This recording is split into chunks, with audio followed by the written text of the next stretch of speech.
when I left the house and I wasn't Sean Penn, Robin Wright's daughter, I rarely give my last name out. You dated Rob Pattinson for a second and you have like, are those lips real and you have like tits? What else? Because you're kind of chubby. And I was like, gosh. Oh my God. I met Oprah when I was 10 years old, and I would watch Oprah at 4 p.m. every day after middle school. So meeting her was kind of like first time in a long time. The first time I was starstruck. My mom was always beautiful, but look where it led her. She sustained a long-lasting career because she's talented. My dad was a cute kid that made taps and then Fast Times and then Mystic River. Right. And then an Academy Award and then Milk and then Milk, et cetera, et cetera. Yeah, I look up to them. Like my mom went from House of Cards to directing anything she wants to direct. Thanks for coming. Of course. Glad to be here. Coming in hot. I'm going to try to keep Dylan somewhat in line here, but I'm also not responsible, and I don't want to be getting any calls from Sean and Robin on this. But hey, let me give you a little introduction. I'm an adult. I don't think you need permission from my parents. Oh, I don't need. You. No, I don't need. Thank you. No, I don't need permission. But I mean, you know. Oh, you're scared of them. Not at all, you guys. Our guest today. Welcome to the Dreamrun podcast. Our guest today, writer, actress, model, the daughter of two Hollywood icons, Sean Penn and Robin Wright. Other fun facts about Dylan. She keeps her phone on military time. Mm-hmm. Every night she sleeps with a stuffed animal named Pig. She has about 100 unread text messages. She loves her dogs. She does and says what she wants. How's that sound? Sounds like we know each other pretty well. Are we already going there? No. We shouldn't. I mean, you had an unusual upbringing than most, right? Are you willing to tell us a little bit about that? I mean, yes and no, right? Yes and no. Yes and no, because yeah, I mean, I grew up with parents that were in film, known actors, writers, producers, directors, but I grew up outside of Los Angeles, so I think in most ways it was extremely normal and not normal in the way that I was beyond privileged growing up in an affluent neighborhood in Marin County in Northern California, outside of quote unquote limelight. I do feel really fortunate and lucky, and I know what I have to be thankful for in the way I grew up. So I don't feel like it's abnormal. I feel like it's just privileged and cultured because of the financial and creative outlets that my parents were used to by the time I was born. I think my experiences are really interesting. Traveling to Cuba at 13, 14 years old with my family under a quote-unquote Christianity mission.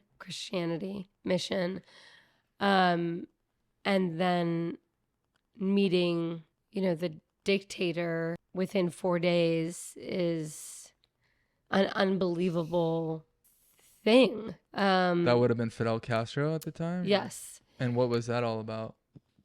We just went to Cuba because my dad wanted to see the, 1950s cars as Cuba was, and partly is still, lost in time in a beautiful way. Politically speaking, I had a lot of gay friends at the time who were not only scared to come out, but I was learning about Fidel and how homosexuality was viewed in Cuba. So meeting him was beyond interesting because I was so angry. I was a 13, 14-year-old angry girl that was like, why is there a country where a dictator can say who you can and can't marry? And especially someone who's almost lost their life, who was in the military, it just didn't make sense to me. So when I met Castro, I went in pretty fiery, and that's saying it nicely. I was really not into meeting him. And my dad, specifically my dad, asked me to be polite and just have open ears and be honest. And I did. And I'm so glad I did, because he died not long after. But meeting him was like meeting, I don't know how else to describe it. I met Oprah when I was 10 years old, and I would watch Oprah at 4 p.m. every day after middle school. So meeting her was kind of like the first time in a long time. The first time I was starstruck, literally. Right. And then I met Clinton at a convention. And Clinton and Castro, it's amazing to compare those two, I think, for me, because they both have the exact same charisma. They lock you in. They look you in the eye. There is no breaking of contact. You feel like you're the only person in the room. I can say the same for Oprah. I mean, you really feel their special character, even if you don't agree with their policies. And that's what I found with Castro. Interesting. And when I asked him about homosexuality, his answer, this was through an interpreter, obviously, but he basically responded saying, you have to understand the era that I grew up in, that was not allowed. So that is why my policy was, we don't condone same-sex marriage. I now realize that people can love whoever they want to love, and sometimes you want to be able to legally profess that, which is an older way of saying I'm progressing. But the point is, it taught me listen to the other side, even if you don't agree. Especially, I mean, culturally, we're completely different. I don't speak Spanish. I'm not Cuban. I wasn't, I was 14. He was 70 something when I met him. So yeah, that was an incredible experience at that age. Right. I mean, yeah. So basically what happened, and you can totally come in to correct me, but there was an incident with Hopper when he was your brother, Hopper, Jack Hopper Penn. Hopper Jack Penn. Where Sean, Rob, and Dylan and Hopper were all living in LA, and there was an incident with a basically like a carjacking. Your mom was driving. Hopper was like in a car seat. Yeah, my dad wasn't there. And your dad was somewhere down the street working or what have you. Working out, yeah. Working out. And there was an incident where there was like an attempted carjacking, and basically it wasn't attempted. It was a carjacking. Yeah. Yeah. Basically that led the whole Sean to relocate the family up to Marin County, and that is actually both of my parents were split up when the carjacking happened. Okay. And then my dad came after the quote unquote incident to my brother and my mom and myself. And then they decided, once the car was ran into a brick wall near UCLA. These two guys that stole the car were extremely high. So when they located the car, they found out that these two men knew the location of my mom's house where she was living with two little kids because of paparazzi. So they decided, we don't want our kids growing up in a place where anyone can know our location. My dad had experienced that a lot as he was married to Madonna at 26 years old. So he knew that it was bad, but not to the point where anyone and their mother could know where we live. So that is what prompted, besides a fire in the house, many fires, but that's what prompted, okay, I think it's time for us to relocate. And we moved up north when I was 5.5. Right. So that kind of like explains a little bit of, I wasn't just in the limelight my whole childhood in LA, but you also were privy to these experiences, going to Cuba, meeting Fidel, meeting Oprah at 10. Yeah, it was, yeah. I mean, those are pretty, lifelong memories for sure. Yeah. And I mean, it's like just every day, you're kind of coming out with some new story or some new experience. Well, I think that's just curiosity, because when I left the house and I wasn't Sean Penn, Robin Wright's daughter, I rarely gave my last name out because I didn't want to be affiliated with either of them. I mean, they divorced when I was 18, so I was also like, fuck you two, I'm out, I'm going to Europe. And I think that really solidified, oh, my family is part of me. That's something I'll never be able to get rid of. I love my family, my brother especially.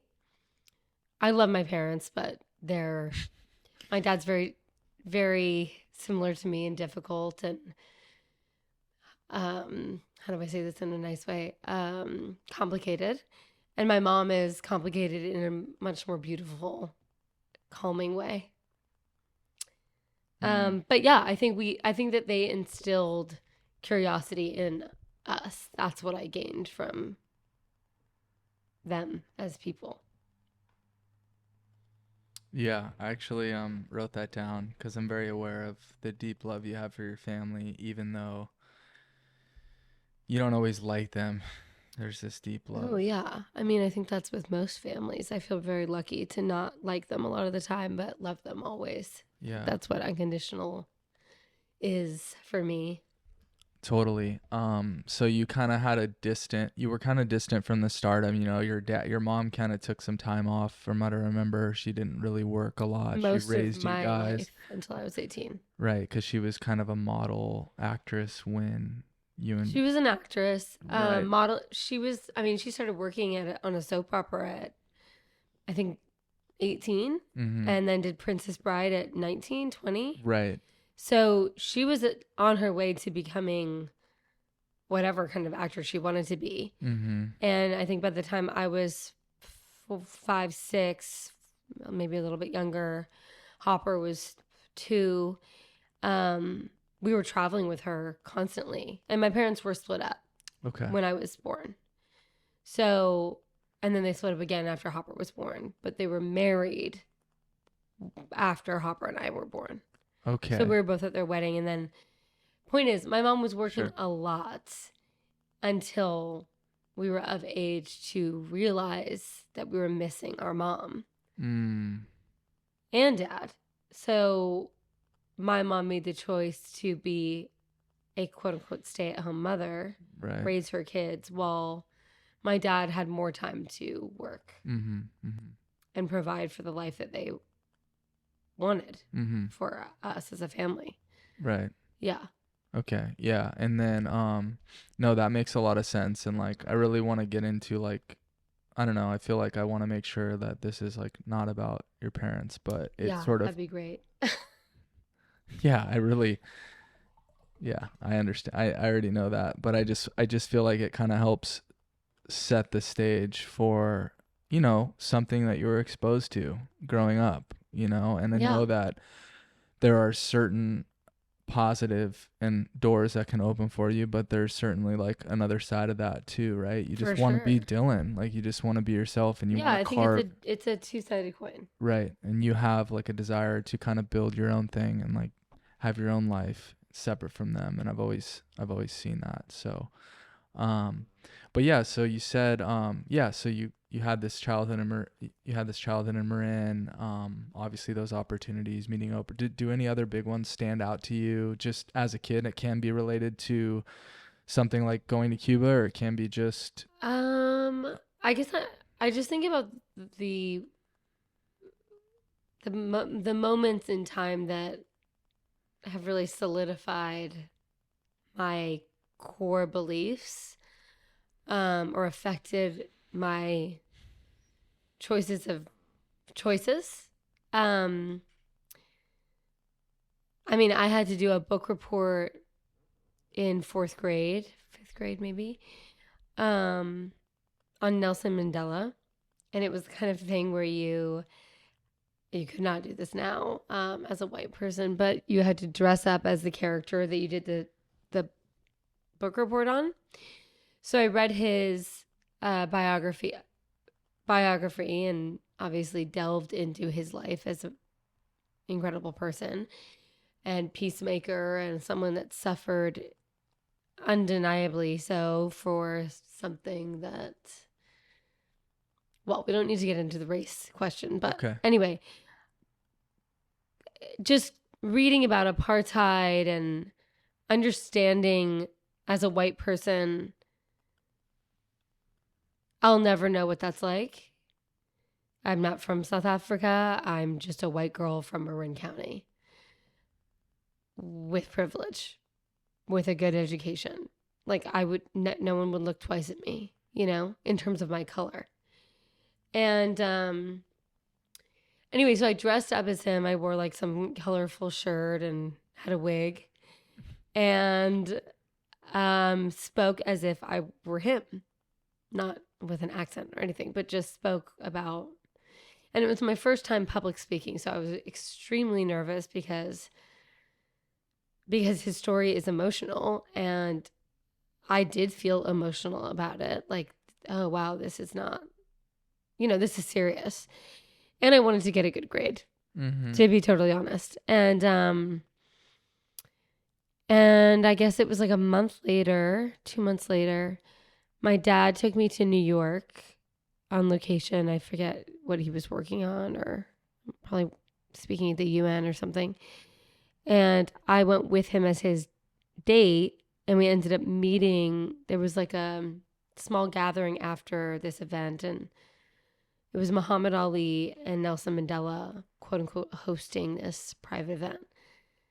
And it was just the most shocking and incredible. Muhammad Ali is obviously like also an icon, but Nelson Mandela, I had really researched, and it felt like, oh my God, this is like someone from history. This is out of my fucking textbook.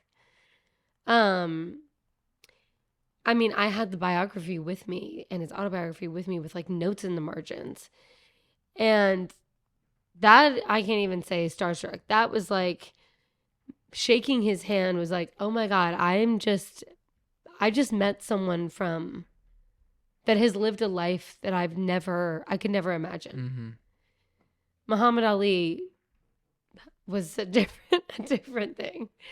And just like the athleticism, and he had Parkinson's at the time. So seeing what he had put his body through to be this, but he's obviously massive, and then seeing them meet each other, these two Black iconic men from history that have pushed the boundary beyond, is just like, for anyone, but for me personally, it was, I think I blacked out a little bit. It was like, oh my God, this is like, can we leave now? Like, I did it. I shook his hand. Like, I was, 16, 17, 14. I don't know. Well, you said you wrote the report in fourth grade. It was like a year or two later. Notes. Yeah. Okay. So I was young. So all these things happened within a pretty short span. Right. Like from 10, 11, 12 to like 17. And then I left the house and had my own experiences without my parents. Right. Yeah. And I definitely want to get to that. I just had a couple other, and I'm sure this will kind of flesh out, but like you've already mentioned, like Sean at the UN, like he's always just, you're very opinionated. You come from a very political family. Sean is, Sean is on CNN. Yes.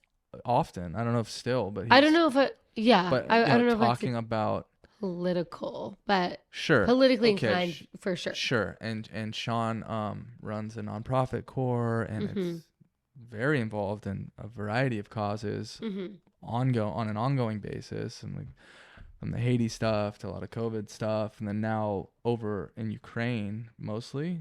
Is that? No, Ukraine is where he did Superpower, and Kors is there, but Right. But no, they're mainly based in disaster areas, Okay. and their ethos is really to train the people that are from there to rehabilitate themselves. So in terms of Ukraine, I can't really speak on it, but it's really just supplying them with arms. Okay. Yeah. Supplying people to train them how to use a gun, how to protect your family, how to bunker down, how to make a bomb shelter, et cetera, et cetera. Mm-hmm. Because it is a war zone. It is disaster. It is tragedy, Right. you know? So Right. they go to the place where they need it most. For example, Gaza, or to any place in Palestine or Israel. Like, it's just, it doesn't matter. It's humanitarian work. Absolutely. You Yeah. know? And I guess like, yeah, I mean, my the leading up to that, you know, and it's funny because like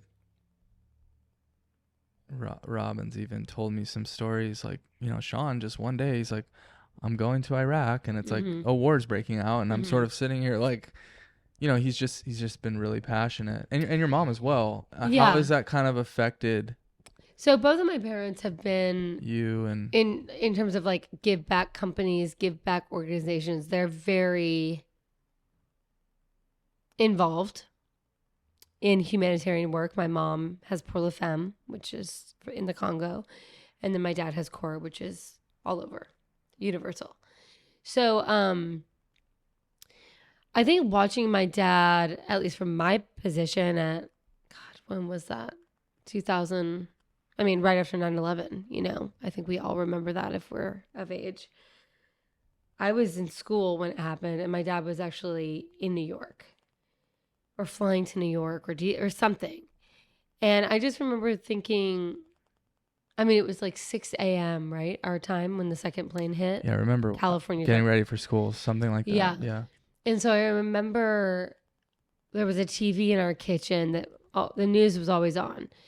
And my mom just turned on CNN, or I don't know, it was like a morning show or something. And my mom was like, just go to school. Just go to school. It's an accident. And then when the second plane hit, I got to school, and I just remember my teacher crying, and we were all like, what happened? And they explained it. I could, you know, I can kind of, this feels like such a long time ago, but when you think about where you were that day, I think we all remember, even if you're not a New Yorker or affected by someone that died during that tragic day. I mean, it was like the first time I remember, oh my God, America is under attack. New York City is under attack. And I remember thinking, like, is Dad there? Was Dad on the plane? And then DC, and I was just like, oh. Like, and I just remember I had a cell phone, like a Nokia cell phone, and calling my mom and just being like, is that, and she was like, no, your dad's fine. Everything's fine. I mean, it's not fine, but we are fine. Like, yeah. Your dad's landed. It's not a big. He was on a flight that day. Yeah. I think he was flying, or he was in DC or something. And so that was it. And I'm obviously so lucky. Nothing, I feel for anyone who was affected by that. And having lived in New York post 9/11, I mean, that community of people is just like, there's nothing like New York. There's nothing, I mean, I love LA, but there's nothing like a community coming together being like, I don't care, I'm going to help. New Orleans, I think, is similar. Like, there's just a community, and that financial district. I mean, watching from the fucking West Village, like people jumping out of the fucking flaming building. It's just like, thinking about it now is just like, oh my God. How, like, it's just, it felt so close. And so I think having my parents, it's like, yeah, you weren't affected. Count your fucking blessings. That you weren't there, that you weren't walking down the street, that your mom or dad wasn't in the tower, or a firefighter or a police, like anybody, you know, like we're so lucky. I'm like sweating in here. It's just so intense. It's so intense. So I think, yes, that feeling of do whatever you can is just a human thing. If you're able, fucking do something. If you lost your legs, fucking wheel down to the community center and hand out food. I don't give a fuck. And that's why I'm like, yeah, if you're homeless, I don't know. There's gray areas of homelessness in LA. Go give someone some food. Give $1, but don't fucking look at them and be like, whatever. Help. You have a fucking roof over your head. You don't know what they went through. You know? You don't know what I went through.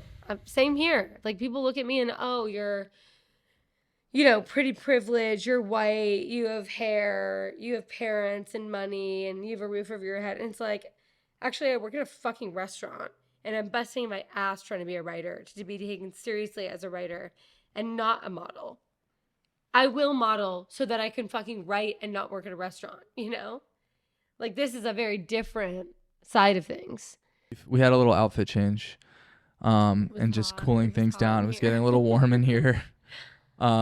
Things were getting a little escalated, but we are back and we're feeling better a little bit. Yeah, I was sweating bullets. Okay. I'm good. All right. So basically what we came to the conclusion about was that your parents being these philanthropists and people that not only are passionate about causes, but act on them, right? Yes. It's one thing to educate yourself and post on it and throw money like, you know, sure, Sean has this special access and Robin has a certain access because of but they're using these platforms to act on these causes that they believe in. Sounds like what it's inspired you is like, I'm down to get my hands dirty. Yes. And I think that just to add to that, because completely agree. And just because you brought up posting on social media, yeah, go off, King. No, I just have, it irks me when and I'm again speaking personally, when some of my friends or acquaintances or people that I know blame me for not posting, for example, a black post for Black Lives Matter, or not posting or going to the march and posting a photo of Women's March, Me Too, hashtag Me Too. You can fuck off. Do your part. You don't need to post about it. And I think my dad and mom, but specifically their organizations, CORE, Pour La Femme, they are able to go. I'm not saying everyone should go to New Orleans when Katrina hit. Not everyone can go to Haiti when this earthquake destroyed destroyed people, lives, homes, buildings, government. I mean, let's be real. Gangs have taken over Haiti. Like, Can you imagine? Think about the riots of the 1990s here in LA. Down the fucking street. All hell broke loose. Black Lives Matter is a real issue. Going and looting Walgreens and seeing that doesn't make you want to post a black thing on your fucking Instagram. You know? I went down there with a photographer, my best friend Noor, who was like, this is really brutal. And she is a photographer and she takes underwater, gorgeous, shout out to Noor Yunus, but gorgeous underwater photos. And we went downtown to 6th and Spring, where my brother was living at the time, to make sure he was safe. No one was safe. And to lighten the mood, I mean, racism is real. We know that. I've never experienced it firsthand. I've seen it. I've been around it. I've experienced being a woman alone But that's different than racism, right? That's like gender issues. Anyway, yeah, watching like a police car be blown up was like kind of fun. Because I have a problem with authority. She took the photograph and I look back on that photograph and I'm like, that was fucked up what we saw. Raiding the van store in Santa Monica. Yeah, I want a pair of free Vans. I'm not going to raid the store when people are like unsafe. Like, I want a gun license so that I can carry a gun living alone because of what happened. That's my personal experience. It has nothing to do with social media. So yeah, I think if you can act, know your fucking place. Right. It has nothing to do with like parading around. I did this. Look at me. Hashtag this. Hashtag that. Fuck off. I mean, hashtag Biden. Hashtag Kamala Harris. But like, fuck everything else if we're being political. I don't care. This convention's happening right now. Let's be real. Right. So actually, it's a trickle down effect. Yeah, actually, a little bit of a piggyback question while we're on this. You know, given Sean's stance, you've even had some of these threats trickle in. Like I remember you mentioning like just people just going off like on your Instagram and stuff. Oh yeah. Like and I'm not even I have like and not that you a couple thousand followers. It's not even like I'm, thinking I'm Selena Gomez. It's like, but yes, I have a public Instagram.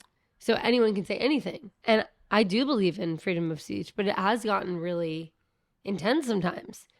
Yeah. Has that ever like kind of manifested like into the, like, have you ever like seen that just, has anyone ever came at you like in public and yeah. stuff? Oh yeah. Really? Yes. Oh yeah. And there was some incidents too where like you had to, you're like for a while, it was like really serious threats on your dad and he had to have full-time security, right? Well, yeah. I mean, with my dad, it was like after El Chapo, after the Rolling Stone interview came out. Yes. And then he was caught right after the interview. Yep. But no, for me, it was like so I didn't realize until, I guess last year, like really during like COVID heavy, like quarantine time, did I realize that my phone was public knowledge. You can Google my phone number. Which I did not know. Verizon. Yeah, that was so weird. I think I remember that. Yeah, I don't know if we were friends at the time or not, but seeing each other at the time.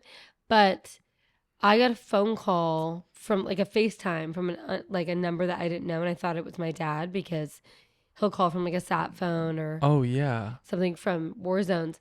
And I answered the FaceTime like this. I was actually in line at In-N-Out, and it was a guy. It was a dick being jerked off. Oh. Yeah.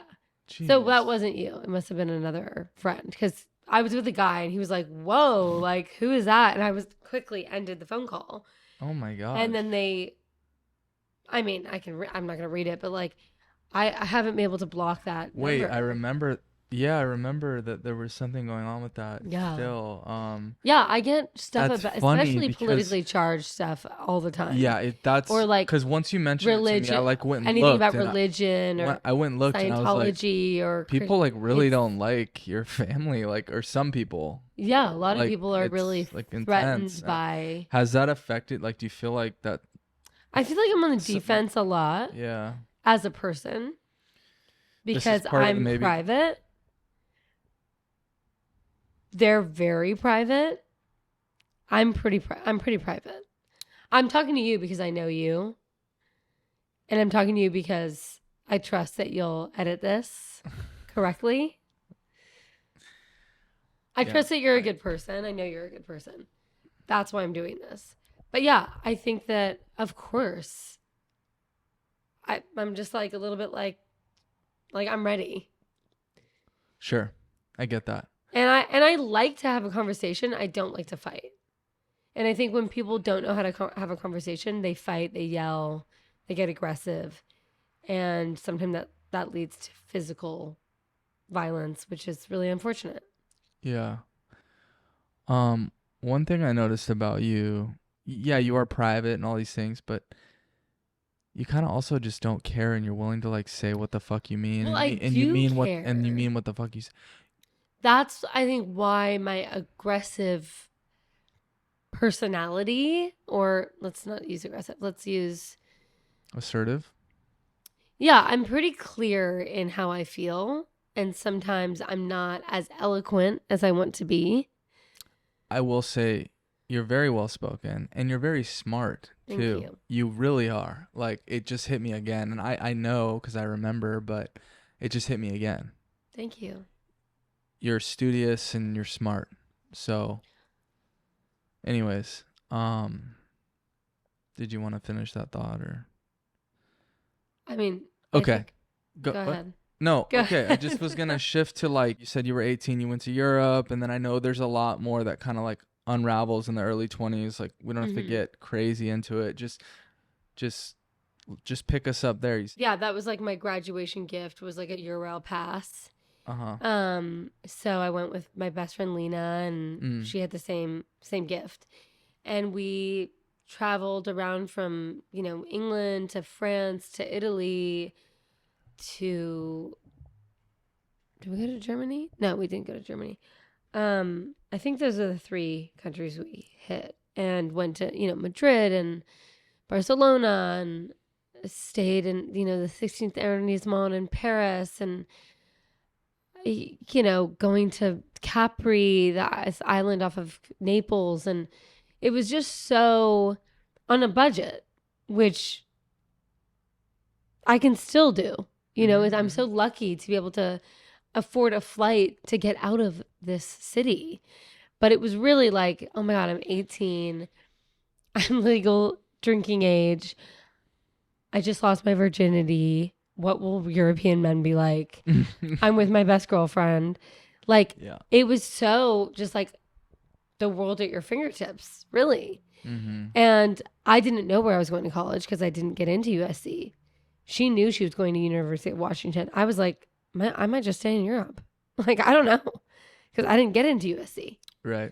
So when I came back, I mean, that was just, and to go back to your point of like the necessity of having my parents, is that not only did they give me that beautiful trip, but we stayed in, like Javier Bardem and Penelope Cruz's house in Madrid, which is just like, what? Like, first of all, Javier and Penelope Cruz are not friends of mine. Javier is friends with my dad. Right. Or was friends with my parents, right? And I mean, it was in like their, I forget the name, but it's like kind of like their version of the Castro district. Okay. In Madrid. So very gay, and but felt very safe as a young girl. Yeah. Because there was no guys being like, oh, let me see. They're like, where's your boyfriend? Like, I want him, And it was so, and I think that also, like, I have a familiarity with gay men and women because I grew up around a lot of gay men and women. I myself thought I was gay for a while. I'm not, but I love gay people, specifically men and women, but I have a lot of gay friends, and I just felt comfortable. And anyway, point is, I get back to LA and just like reality hit. It was like, oh, I don't have a college. I went to SMC, hated it because I grew up going to like a liberal arts like academic, but liberal arts high school. That I was just like, I was used to like, 12-person classrooms and assemblies where you speak in front of maybe 400 people once a year. But this was like 400 people in my class. Right. So I didn't feel like my teacher even gave a shit. I mean, in the grand scheme of things, he had so many people going through his classroom. Sure. Yeah, that's how it is. So trying to get my GED was really challenging because I don't learn like that. I learn by doing. I learn by people being like, okay, this is what it is. Do it. Right. And then I have to do it 18 times for me to get it. Sure. I think I'm a great writer because I was grounded a lot as a kid. I had to learn how to write an essay to lessen my grounding sentence. Okay. So I translated that into screenwriting and moved to New York, went to the new school at night to learn how to write a screenplay. And like that in and of itself was my early 20s. Was living in New York, paying rent with help because I lived on West 4th and Bank in the West Village in a shoebox, but like you're paying for the location. It was incredible. And I remember my mom, I don't know if it was both my parents, but they helped me pay rent as long as I had a job. So I was working at a restaurant and working at an ad agency because I thought I wanted to be like, I saw Mad Men once and was like, oh, I'm going to be an ad girl. And I hated it. I hated it so much. It was like an unpaid internship, but I loved the restaurant business and I was getting paid. I was late a lot. I was a terrible employee then, but I loved the camaraderie of that. And no one knew my last name until they did. Yeah. Until I gave it to them. And do you see the switch with that sometimes? I felt the switch when I started dating a movie star. And was that Jake or? It was someone. Okay, that's fine. When I was really young. Yeah. Really young. I was 19. Okay. Oh. And he was older. Very kind. Very attractive. To be honest, I don't know if you even know this, but when I met him at 19, I was working a charity for the restaurant that I worked at, the Breslin, and they did like a cook-off charity at like PS 21 or something, some public school. Right. And I remember it was like summer and beautiful. You're like looking over the bridge and Brooklyn Bridge, and I was just serving out the food because it was. They were like, hey, can you do this for us? So I was nervous. And anyway, he came up 4 times asking for another plate of food. And I was kind of so naive at the time. Like, wow, he's really hungry. He had like a full beard, hat, backpack. But he had really beautiful eyes. And he asked for my number. And I gave it to him because I hadn't been asked out in a long time. And I was 19 and I was like, yeah, okay. So I gave him my number and he wrote his name down, Jake. And then my employer, the chef, was like, you know that guy's a movie star. I was like, no. And then I met up with him weeks later and he was just really nice. And it was right when Katy Perry's Teenage Dream came out. Oh boy. Song. Oh boy. And I remember him or his friends or something, and they're all much older than me. And I'm just like this 19-year-old, like, oh my God, like, are we going to sleep together or are we just going to kiss or like, is this real? Like, I don't know. I was such a prude at the time. Right. And just young, just like, and I remember him saying, the song came on in a cab, and I was like, I kind of love this song. And he goes, me too. Is it bad that it kind of makes me think of you? Like, because you were skin tight jeans, be a teenage dream. And I was always wearing like skin tight jeans. Sorry, Katy Perry. I can't sing, but I love Katy Perry. Nice. Anyway, so yeah, that kind of solidified my idea of what a man should be. Okay, that's very good. Because he was really nice. Yeah. For a few weeks. And then he left to do press, which now I know is a nightmare. I mean, that is work. I mean, doing a press junket is work. So he was doing that for something. Before we go there really quickly. Sure. Can I ask, you said the last name, you didn't notice a shift. Can we get on to that? Or are you getting there? Remember you were like, until I started dating a movie star, there wasn't a shift. Okay, so there was I felt like I was just Dylan. Yeah, but then... And then I gained a friend, Sammy, who I was working with, and I don't think you've met Sammy, doesn't ring a and then bell. Sam Allen, another Sam, moved in with me. So I had 2 core girlfriends, and I really liked the people I worked with at the restaurant. Griffin. Griffin. Yeah. Yeah. So I felt like I had a community, but nothing romantic. And then he was like a private romantic relationship because I didn't want anyone to know, and he didn't want anyone to know. Okay. I told my parents, my best friends knew, but like Sam knew. The Sammys knew. Okay. And why did you want to have it private? Because he was a known person, and I didn't want it to be a thing. Sure. You know? I get that. And we were seeing each other privately. For each other. Like, okay, I'm 19, you're 30 something. Like, it's a little weird, but we connect. Oh, really? That was how the difference. Yeah. Cool. And then, yeah, I mean, I don't want to be mean. It's just like, I know. Yeah. I really respect who he is as a person now that I'm older. But at 19, it really ripped my heart out a little bit, you know?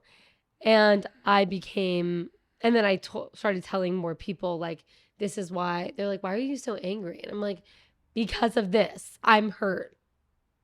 And that's why and then the hurt turns into anger, and the anger dissipates, and then you realize I was young and that was hurtful, and now you're okay. You know? Which sometimes I have to remind myself every day. Absolutely. You know? Words to live by right there. Mm-hmm. Okay. But it definitely affected my view on men in a messy way. Okay. Do you care to like dive deeper, or are you good with just leaving it there? I mean, you know. I guess we can say we dated. You know how much I can be. Okay. Sure. I mean, we can get let me we certainly did. Let me I guess just feel like, and I feel like this now, daily. At 33, I feel, maybe this is why I'm so inclined to like gay people, because I don't feel like there's any kind of threat. I get that. Sexually or romantically or emotionally, yes, but in a different way. And I think that I started dating sober people. I wasn't drinking at the time. I was 20. And I liked the stability of that. And I liked going to AA meetings because I felt like proud of the person I was dating who like ran the meeting. And that kind of leads us up to now. I don't look for sober people, but I look for people that feel stable and established and can pay for things when I can't. I mean, that is like not a joke, but it is. I mean, it's not a joke, but it is kind of like nice to be around people that can be like, hey, I'll get dinner tonight, you know? Absolutely. And I do believe in tradition and like being a gentleman and absolutely. like we can split it, but also like you should get it the first time kind of deal. Yeah. So let's just I feel like that's all.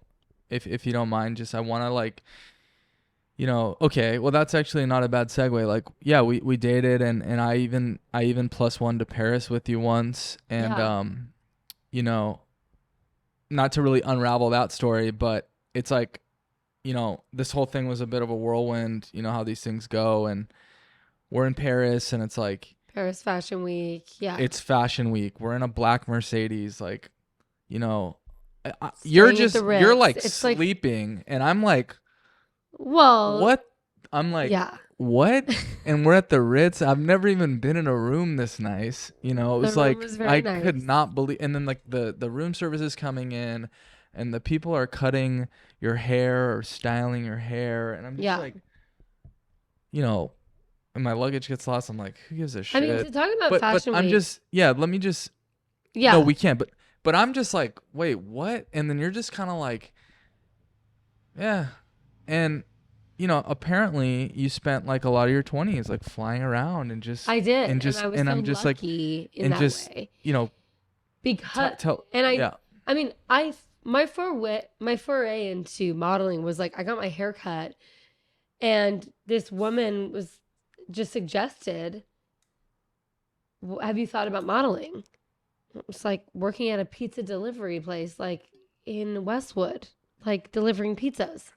I was like, no, I haven't thought about that. At your godfather's spot. Yes, at LaMonica's Pizza in Westwood. Shout out LaMonica's Pizza. We should have had some. I should wear the hat. Best New York slice in LA. If you want some, New York tap water dough. You know what I'm saying? Yeah, they import the tap water. No, that's a lot. No. The tap water is made. The dough. Yeah, the dough is actually at Costco too. If you want to make your own pizza and save money as a college student. LaMonica's Pizza. We should have had a pizza right there. I know, I'm starving. So I was working there, and it was great for what it was, and I learned to be humble very quickly because tips are like, oh, here's a 2 quarters from my money bag. That was this Armenian guy, Rafi. Didn't some house like call you just like sober living? Oh my God. Yeah, they just kept asking I've for you. I've heard this story stuff. so many times. They kept asking for me to deliver the pizzas because it was an all men sober living. See, I just want to say, like, yeah, you certainly have been awarded a lot of privilege, and your outlook on life is certainly different on most because of it, right? Your access to these places and people, etc. But you were delivering. I've always had a job. You were delivering pizzas. You were hosting at restaurants. Oh yeah, it went back from barista, babysitting, pizza delivery, restaurant host, server, model.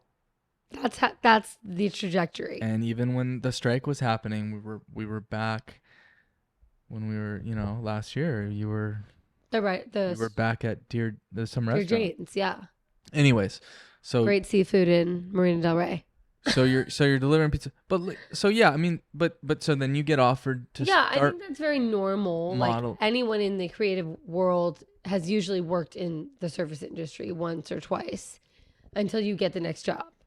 Yeah. But modeling afforded me that privilege really quickly because I started going to castings, and this is fucked, but like Victoria's Secret, and you have to like take off all your clothes and wear your bra and underwear, and they're like, okay, so you have a last name, you dated Rob Pattinson for a second, and you have like, are those lips real, and you have like tits? What else? Because you're kind of chubby. And I was like, gosh, oh my God, I thought I just had baby fat, literally. Yeah. And they're like, well, you're in between like plus size and like curvy. Today in 2024, like Fenty runway, like, are you fucking kidding? Like cellulite is in. Oh yeah. Body positivity is a real thing. At 20 years old, being told you're chunky is a wild thing to hear. As a girl, I think, yeah, it was just crazy. And so then I got an agent through the girl that Bree, who told me I should try modeling. She was working at this hair salon and at the modeling agency. And I met with this guy, David Todd, who was amazing and just kind of understood my vibe.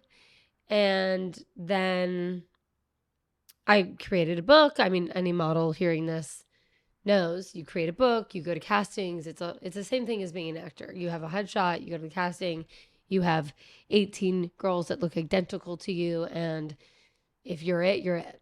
Same thing for acting. So it's just kind of, you got to have a thick skin. And I do, thank God, but it took me a while. Yeah. And modeling was really hard for me for a long time because I hated the way I looked because of what that person had said. Mm. And when you're told like, oh my God, but you have like an incredible body, like forget that, forget them. That's nice to hear. You don't ever forget the mean things. Of course. Yeah. That's how it is. So I think like, yeah, with like Me Too and whatever, just like I love Chappelle because he says what he means. I love Louis C.K. because he says what he means and he like jacked off in front of two girls. And I think like that's a gray area. He's not Harvey Weinstein. But I'm not like, I'm not funny. I think it's just like my stories are funny. Yeah, I mean, honestly, My stories are you're funny, and you can hold. Not on purpose. You're not like comedian funny. You're just fucking your quirks, your cues, Sure, I'll take your that stories, and your mannerisms too. Like, I'm just sometimes I used to just watch you and be like, what the. Yeah, you could what is probably going put me on? on mute and still kind of understand what I'm saying. Well, and that's like part of the reason why I was like, dude, we need to do this because, yeah, I mean, we would just sit at dinner and you would just be going off, like, for better or for worse. Like, Let's talk about the better things. Your mom and I would just be looking at each other like, oh boy, here we go. Well, my mom is very diplomatic and she was trained early to just be quiet and listen and then respond. I was never trained. So I tend to talk at people, talk at the camera. Yeah, that actually, can you just maybe look a little more at the camera? Like, you can look at me, but just face it a little more. Come on. Okay. Actually, so why we're on this modeling, why we're on this camera thing, were you always good on camera? Because like it just, you literally like woke up off a nap and like went this Armani thing and you're just like bing bing bing. And I'm like, okay. Even sitting let's here talk about us going to Paris. Whoa, I really no not the like good things. us. Yeah. Okay. I've gone with you. I've gone with Claire. I've gone with Uma. I've gone with Hopper. I always like to bring someone because I don't like going to fashion shows alone. It is unbelievable that I get paid to sit at an Armani fashion show.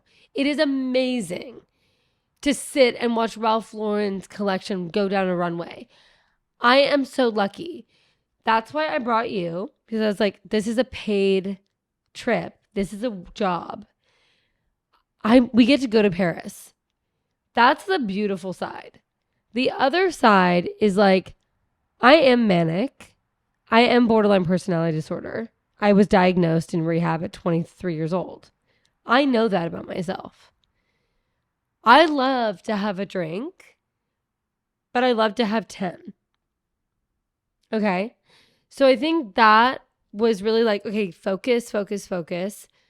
Meet him, because I've always wanted to meet Armani. Mm-hmm. Meet him, watch the show, go to the dinner, and then you can drink. And like let it go. And I loved that suit. And you got dressed, and I mean, it's amazing. It's amazing. It was absolutely. But it's a job. But it's a job, right? And I don't think a lot of people realize that. And to be manic, and be in an episode, while being at a show, and having to take pictures, and can you hold my purse? Like it's just like, can you hold my purse? I'm sorry, that was rude. Please hold my purse while I take a. It's just like while I take this photo. It's so not me that it feels fake, but that's part of the job. And then you meet Armani and it's like, oh yeah, you're amazing, and then in my head I'm like, God, relax, I need a fucking drink. This is a bit of a long one. Just want to jump in here, a little bit of housekeeping. I found some number. It's like 99% of the people that are watching aren't subscribed. So if you like are enjoying this, hit the subscribe. That would be super helpful. Second, if you want to support in another way, we do have the hat. If you just want to support or you like the hat, you can pick one of these up. The link is down in the description. It's like super simple with Shopify. Everything's like pretty streamlined and easy there. And this is the hat. This one says the Meditation Club, the Dreamrun Meditation Club, and we are based in Venice. And then this one says the Dreamrun for the homies. So yeah, whichever one you're called to, yeah, for the homie. I just kind of like switch them up, honestly. Like, but yeah. Anyways, I hope you stick with this. Dylan has a lot of great stories and a lot of yeah, I think this interview just continues to get better. So, all right, peace. So that's what led to the episode at Charles de Gaulle. Oh my And you gosh. left Yeah. and I stayed. Well, yeah, if we are going to get on that, we can. I do want to say everyone at Armani, like, I mean, for me, you're probably used Set to us that. up. They are amazing. They're amazing. Celine, like, Yeah. literally, Yeah. love you. Like, love Amazing. you guys. What's the And other? they're personable. Barry. Yeah, I Barry. mean, oh my gosh. Barry's amazing. They were so good to us. They were so good to Chloe. me. Yeah. Chloe. Yeah. Yeah. They just like, yeah, it's amazing. Yeah, I mean, actually, like, amazing. this is a great segue to, like, I was just in Italy. Mm-hmm. I love Italy so much. And I love the Italians. And I went with my godfather, Monica. So John and I went to Italy. John again. And I went to a couple weddings, but while we were there, we went to Milan. And I'd never been to Milan since Fashion Week. And Fashion Week, as some people know, is just crazy. And, you know, it's just like very touristy. And you're just, you know, bam, bam, bam. It's like not, you don't really get to see the city.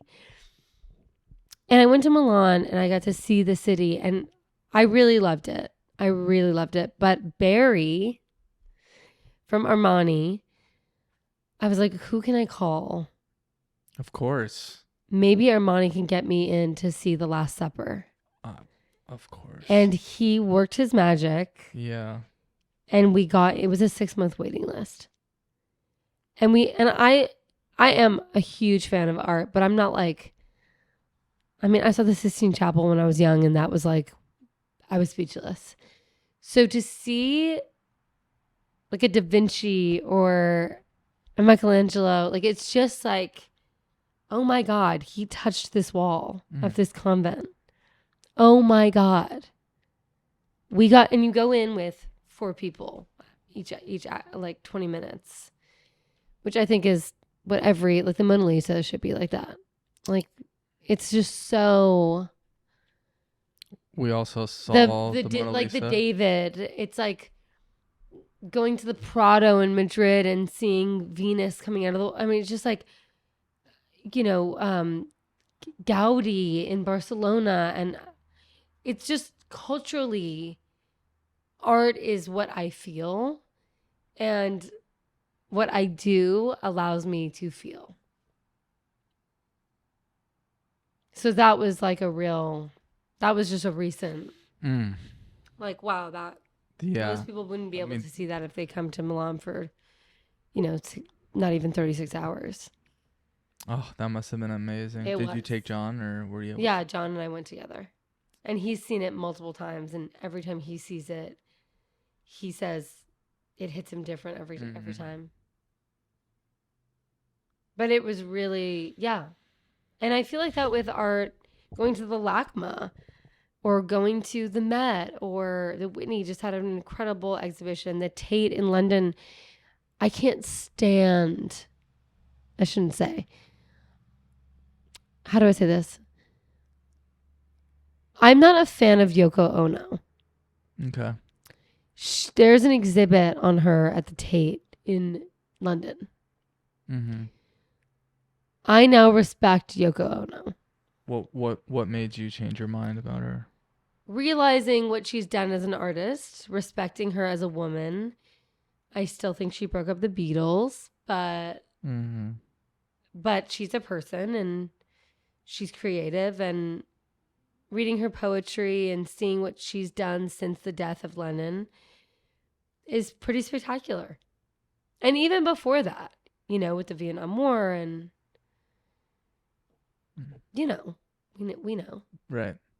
But I didn't really know until I saw the exhibit. That's great. I mean, I guess that's part of the art, kind of open your mind to something different, perhaps, or seeing someone in a different light. I think it'd be amazing to do a gallery of different artists and not have their name, and see what you gravitate towards. I mean, but they would have to be unknown, because like real art snobs would know if it was actually like. Yeah, unknown and known. Yeah. Some people don't know. Just random.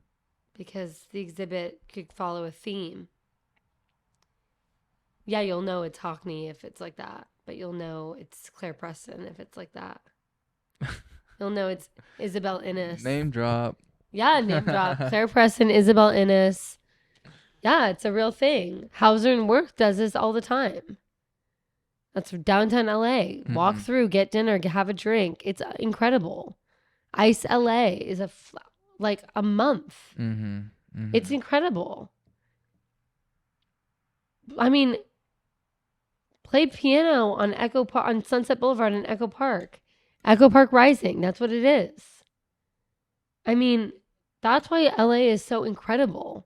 East Side, but Silver Lake, Los Feliz. Love Santa Monica, but name drop. But I do love the East Side of LA. Just because you can walk everywhere. You don't need to get a DUI if you live in LA. You can walk, drink. Yeah, it was fun. Back when you lived over there with Uma, that was a good little run. Yeah. Over there. I miss the East Side. Checking out some of those zones. Okay, so I also I actually asked you a question a while ago. I think we gotta wrap up soon. I have like a half hour, just FYI. Okay. I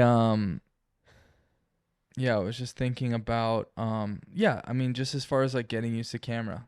I asked you that. Oh yeah, getting used to the camera I think is just was it supernatural or no? No at first, and then you just kind of lose sight of it. Okay. Literally. Yeah. So like doing Flag Day with my dad, it was so amazing because I was aware of the camera because it was a film camera, not digital. Right. So Danny, our DP motor, he's incredible. And all of our focus guys, I mean, that crew was a family. And doing it with my dad, obviously it literally is a family affair. But yeah, after a while you like don't hear anything, you don't feel anything except the person you're in the scene with. And I think that's what listening is acting for me. I have to listen, I have to feel you to do anything. So back when modeling, you have to feel your photographer and the crew. Okay, that's what it's all about. And you have to be comfortable being the center of attention. Yeah, and when you look at that camera... You're pretty comfortable with that. You're pretty confident with that, typically. Now. Right. But it took years. I'm 33. I started at 20. I mean, like, you walk in a room, you're like, look at me. What's up? Like, you're... No. That's me as a personality. As a personality. When the camera's on, I'm like, what are you doing? Yeah. Oh, that's what we're doing?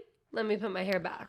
I found it pretty, right. And I found it pretty interesting when we were in Europe, just to go back to that, because, I think when we're around town, there's especially like on Sunset and stuff, there's like an occasional vibe. I think like getting, just like certain restaurants or places. Oh yeah. Like it's just like, in LA, like that's like Sean's Chateau. daughter, or that's Sean's daughter. Yeah. Like, right. Whatever. Right. And, but I think like, go ahead. No, you go. No, I mean, maybe, but yeah, like there was definitely, I mean, some of these random spots, it was just like, yeah, we're just grabbing dinner, but there's definitely like a vibe sometimes. Like, yeah, I feel the vibe.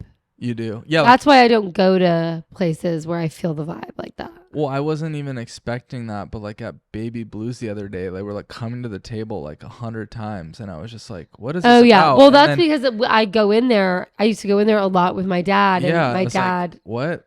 And I would eat there, but she was so sweet. But they did come over like 10 times. Yeah, and I was like, and then I went like, back. Okay, we love the food. We're good. Yeah, I was just kind of like, God, it's like we're just like, thank you, but we're good.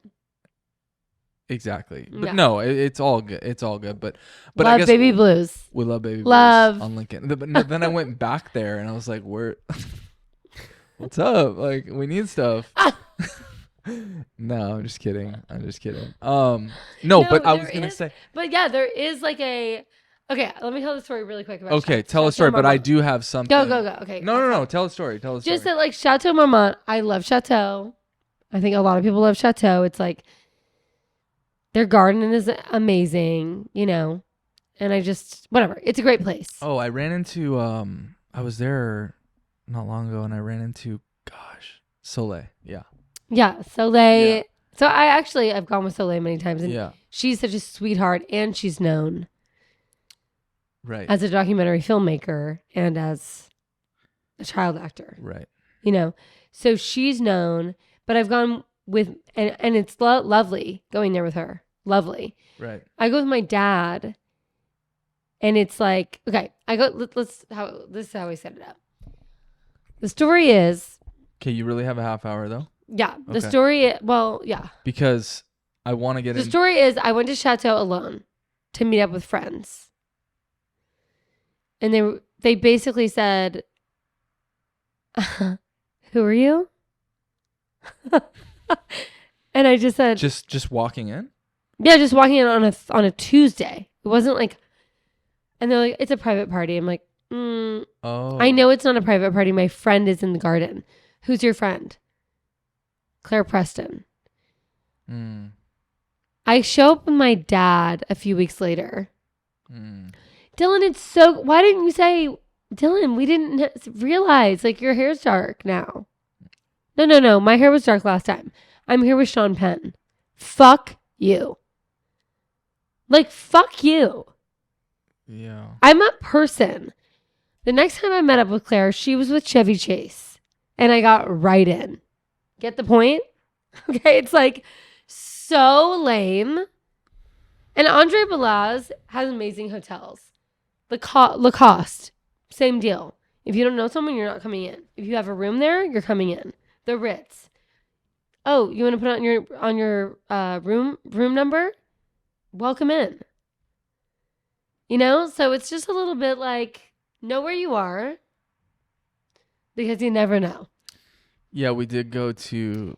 And I do love Chateau still, but I know someone there now that works in management. You know, to be Oh, like, of course you do. Yeah. Yeah. We did go to same with restaurants. Same with restaurants. Oh, it's a 2-hour wait. No, it isn't. Just give me a bad table. I'm a regular. Give me a bad table. You know, like, and I'm like, okay, slip me $100 and I'll give you a bad table. Yeah. I'm so serious. Yeah. I worked in the marina. Like, Dear Jane's, they're like, give me a fucking table. No. Please give me a bad table. Here's $100. Done. This is a hustle. Yeah, and you're getting after it. So also, yeah, we did go to, I think it was like on Christmas Eve. We went to a party there too, or it wasn't at it was at Bar Marmont next door. That was kind of a wild one, but I don't remember. Oh no, yeah, it was like Christmas Eve or something. At Bar Marmont? Yeah, it was like actually on Christmas Eve, and it was the weekend's party, I think. I don't know. He was definitely there. Anyways, okay. Moving on. We're here in LA. There's a vibe occasionally. We're in Paris. You were getting like stopped on the street, or like you were getting really? Kind of. And I was like, whoa, what was up with that? And you were like, well, Flag Day was like big in Paris, or da da da da da. Well, Flag Day had come out, and I was there for Fashion Week, so that's why I think people are like, Like people were asking for photos with you. Like they would never do that here. No one knows me here, which is why I love LA. Yeah. Anyways, I don't know. In that way, and anonymity is priceless. Yeah, it's really nice. Okay, cool. Yeah, no, I want to get into like, I kind of want to get into like your writing and stuff and what you've been working on. Like you've let me comb through a couple decks in the past and stuff, and I know you have some new stuff cooking. Like, and yeah, like you have like aspirations for yourself, and you've been auditioning a lot. Yeah. Go ahead. The writing thing and the acting thing are really in the forefront in terms of like where I want to go with my career. I'm sorry, Flag Day. You did not want to watch. You didn't want to watch it with me, but I watched it.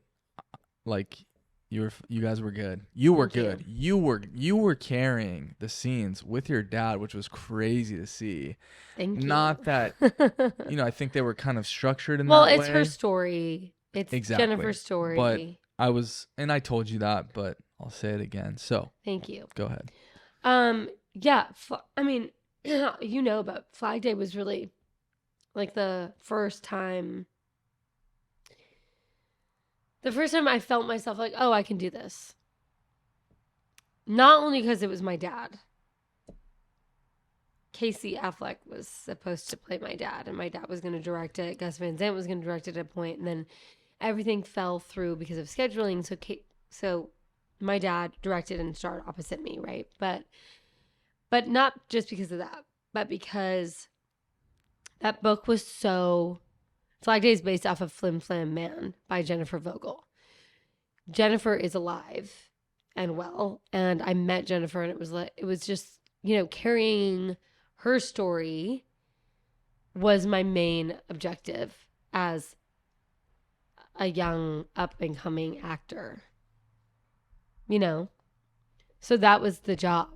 Right. But anyway, the point is, after Flag Day, I was like, oh, I can do this. I haven't been in an acting class. I should, but now I want a dialect coach. Now I want to change the way I look. Now I want to play this, that, whatever. Now I want to work with Phoebe Waller-Bridge. Now I want to direct, So writing with my writing partner, Michael Sutherland. Okay, you're still writing with him? Yeah. Yeah.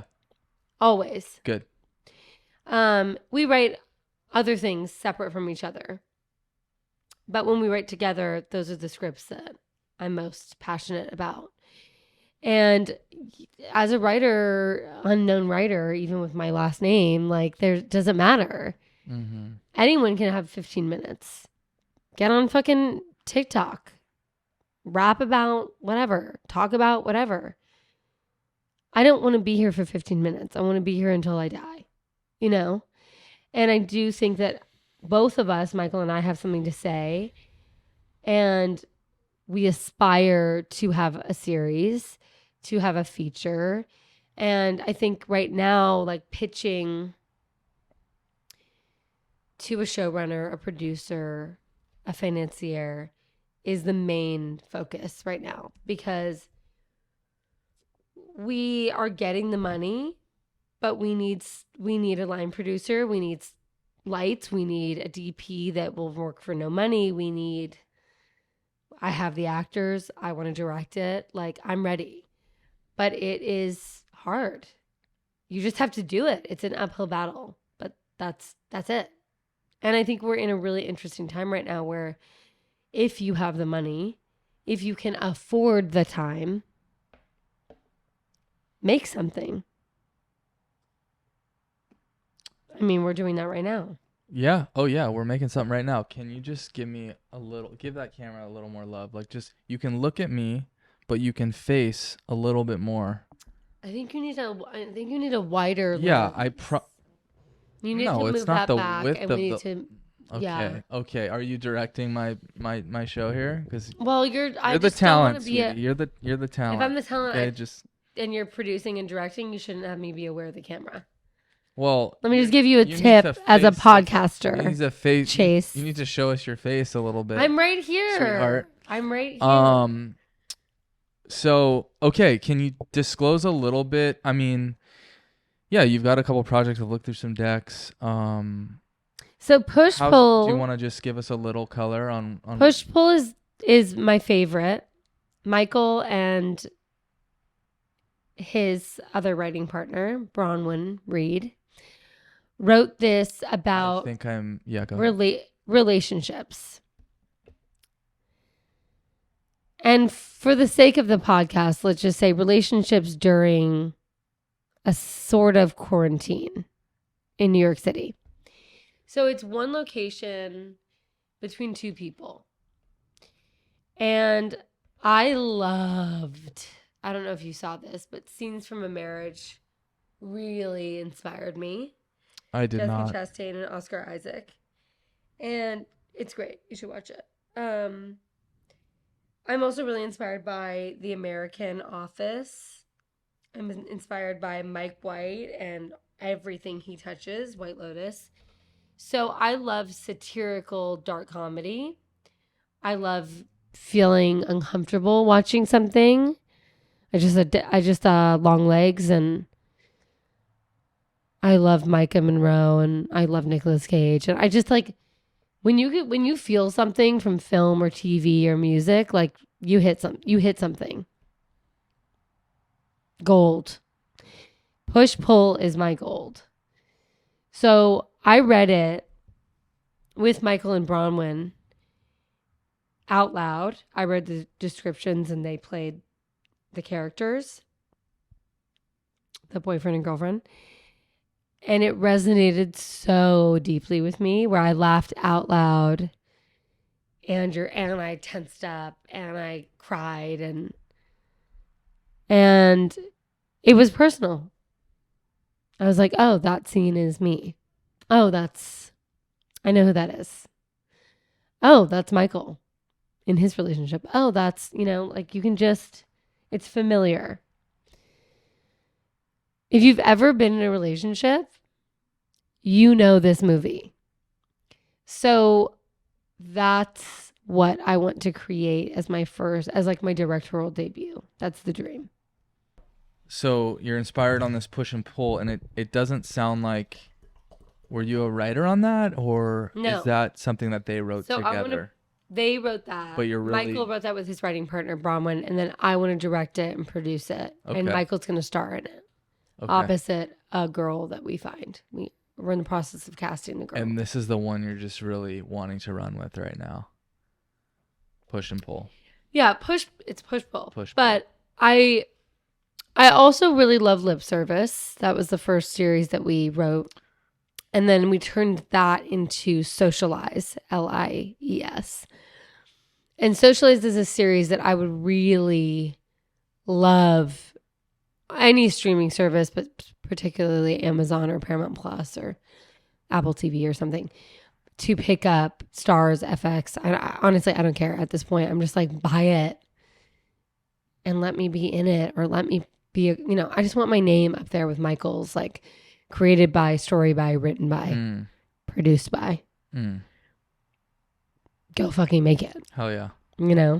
And do you feel like, I remember like Hopper kind of running around with a few scripts, like him and his partner, also Michael, right? I don't know if there's... I don't want to talk about that Michael. That's a different Michael. Yeah. Let's I know nameless that. Name Sure. Not name that one. No, we're not naming that. Voldemort but, in my book.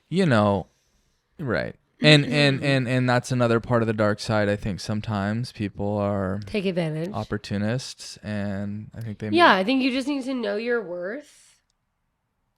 And if you don't know your worth, you're going to get fucked in the ass pretty hard. And I think my brother was.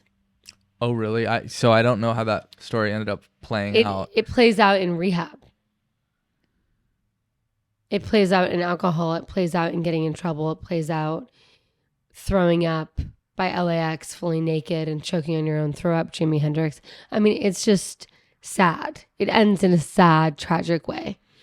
But he's so lucky, I'm so lucky that we can go to rehab with health insurance. Wow. So, if we want to get into that, you're in recovery. No, and like I said, I'm as soon as Hopper is back, and if he's willing. Yeah, I don't want to speak for him. I don't want to do that. I'm not trying to. But in my I was more speaking to the taking advantage of people. Yeah. Thank you. I think that happens a lot. Right. And you have to be very aware. Mm-hmm. Which sucks. Yeah, but once you find your core, you can call bullshit from a mile away. Yeah, you seem to have a little bit better of a navigation. I think that my barometer for fake or a facade is higher than I need it to be, but I'd rather be on the safe side. And also just fake people irk me. Yeah, I know. Like hugging me when you first meet me. Don't do that. I don't know you. Don't touch me. Shake my hand. Oh my God, it's so nice to meet you. It's like, fuck off. Personal space. I don't know you. Mm-hmm. Also, like, if we've met, whatever. I've said my piece. I know there's more, but we'll just, we're trying to wrap up. Yeah. So I do want to mention, as far as meeting people, and you made me think of this when you talked about Fidel and when you talked about Oprah. When I met your mom, I felt that deep sense of like her presence and her wanting she to. looked you in the eye. I just came to mind. I'm looking at you. You're telling me about these drop-ins you're having, and I remember. And you know what? And both of your parents have been really good to me. But I just specifically, when I met your mom, we really had a moment, and it made a big impression. And she's such a gem, you know. She's the best. Yeah. Yeah, she is a gem. I agree. And we just got like in a deep fireplace convo pretty much immediately. And honestly, pretty much the same with your dad. I just didn't, I think you were living at Robbins when we met. So that's, I was immediately exposed to her. Anyways, yeah, I mean, so anything else that sounds like a good spot to leave the writing and producing and what you're kind of working on there. I did just a quick follow-up. I just want to plug, though. Plug it in. Michael Sutherland, Dylan Penn, Push Pull, Socialize. Anyone who listens to this and wants to work for little money, meaning for free, call me. My number's on Google. You can Google me. DM me. Can we unpack this a little bit? This is what I was gonna ask with your brother and stuff. This is what I was also leading to. Was he was able to get a couple meetings, and he was able, some of those guys, your dad's old manager and Brian and and he was able to kind of like, who actually. And I think so you have to use your nepotism to the max if you're going to use it, but you have to be serious. Exactly. And I saw Brian shortly after that meeting, and he was pretty impressed with that presentation. Obviously, it didn't lead to anything, but have you been able to get in some rooms is what I'm kind of getting at. Yes, but I want to go in with my name without my parents. Okay. Yeah. No, it makes sense. So they know who I am if they Google me before I walk in the room. But I want to impress more than my name. Okay. You know what I mean? Yeah. So like my parents' friends know me. Right. I want PTA, Paul Thomas Anderson, to know that I'm talented. I don't want him to know that I'm Sean's daughter. So you don't You know what I mean? He knows that I'm Sean's daughter, but like... Of course. Leo. I mean, it's like we ran into... Like, I would die to work with Mike White, who's directed my mom. I'd like David Bernard. Love you, David. Producer of White Lotus. Like, I want to work with these people, but not because of my parents being like, hey, can you read her writing?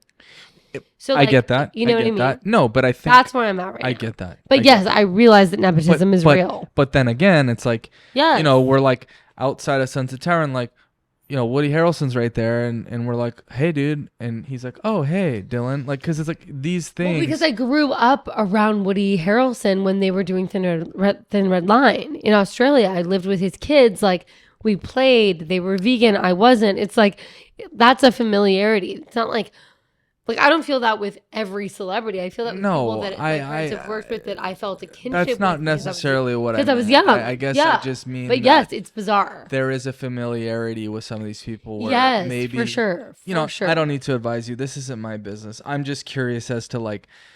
It's crazy to me as you do have a couple more doors. Like just like your dad uses his doors to get into Ukraine and sit down with Zelensky while the war is breaking out. You also have certain doors and lanes, and I'm just wondering, are any of those being explored, or have you guys pitched and stuff? Yes. Yeah. Okay. Cool. Yeah, I'm not sitting on my hands. No, yeah, I know that much. I know you were. And the auditioning thing is just another, like, yes, they know who I am. Yes, they ask, oh, wait, are you connected to Sean Penn? Usually I say no, if they don't know. And then I audition, and auditioning for any actor out there, any person out there that is thinking about acting, auditioning is not acting, it's a separate skill. I'm a terrible... I would have never known that. Oh, yeah. Terrible auditioner. But I know I can act. Mm-hmm. Like, have a conversation with me. Talk to me about the character. and then I'll turn into her. I understand that, and I saw you with Jennifer, and yeah, you can embody that. You can turn into her. Yeah, but it's hard when you don't sing, dance, act, produce, direct, write. You need all the things. Anna Kendrick is a prime example. Ryan Gosling, Justin Timberlake.